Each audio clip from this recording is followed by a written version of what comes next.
Veg है जो कहता है लाओ मैं खाना पचाने को तैयार हूं, और नहीं भूख का मतलब डालना मत, मैं तैयार नहीं हूं, मैं कहीं एंगेज्ड हूं। लेकिन हम लोग खाना कैसे खाते हैं? Timely, psychologically. हम लोग क्या कहते हैं? सुबह 9 बज गई, ऑफिस जाना, ऐसे खा लो। 2 बज गए, ऐसे खा लो। अभी डॉक्टर सचिन ने छोड़ दिया, ऐसे खा लो। शाम हो गई, इससे खा लो। घर में आ गया, इससे खा लो। आज मैंने खाया नहीं, इससे खा लो। बेकार में जाएगा, इससे खा लो। ज्यादा बन गया, इससे खा लो। मुफ्त में मिल रहा है, इससे खा लो। तो आपका जो खाना है वो वास्तव में शारीरिक मांग से ना होकर साइकोलॉजिकल टाइमली मांग से होता है। शरीर कहता है भाई साहब मैं आपकी मजबूरियों को नहीं जानता, मैं मांगू और दोगे तो खाना पचा दूंगा, और अगर मैंने नहीं मांगा और दे दिया तो सड़ा के छोड़ दूंगा। क्यों? No hunger means no juice secretions. और अगर आपने डाल दिया नहीं सब लोग खा रहे, मैं ही खा ही लेता हूं, टाइम कैसे निकालूं, डाल दिया, तो शरीर क्या करता मालूम है? शरीर में बड़ी लिमिटेड रिजर्वॉयर एनर्जी है, वो नीचे ऑलरेडी डाइजेशन में लगी हुई है, तो वहां से ना इमरजेंसी की तरह डील करता है जो खाना आ गया फालतू में, और फिर वो वहां से वो एनर्जी विड्रॉ करके आधी इधर लगाता है, तो आधी उधर ही, आधी मिलती सिर्फ उधर। तो क्या होता है? कॉन्स्टिपेशन क्रिएट होती है। भूख का असली कारण यह नहीं है कि तुम फाइबर नहीं खा रहे हो, भूख का असली कारण है एनर्जी लो है इंटेस्टाइन में। क्यों? तुम सारे दिन ऊपर ही खींच के रखते हो बगैर भूख के भी। तो जिस दिन तुमने भूख से खाना सीख लिया, खाना घटिया था, खाना भारी था, पचने की 100% गारंटी। और जिसका खाना पच गया उसको कभी कॉन्स्टिपेशन नहीं हो सकती। क्यों? आते तो डिजाइन की गई उसी पर्पस के लिए भाई। आते कहती है भैया मुझे सिखाने की जरूरत नहीं कि कब करूं ना कब ना करूं, I know my job very well. आप कृपया मेरे रास्ते में बाधा मत पैदा करो प्लीज।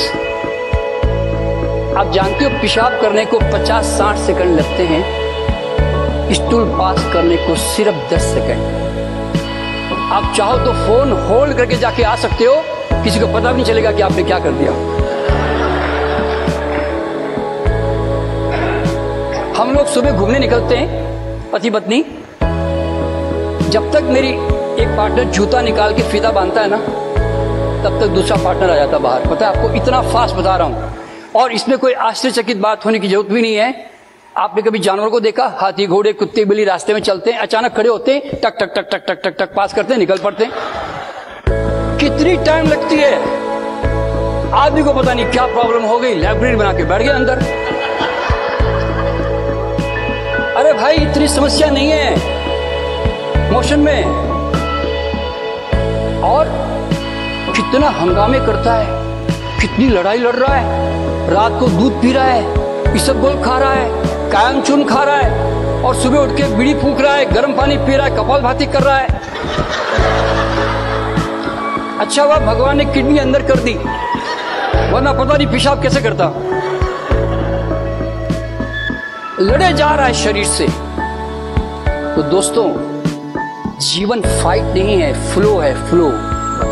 लड़ो मत जीवन से, इसके कानून के साथ जुड़ो।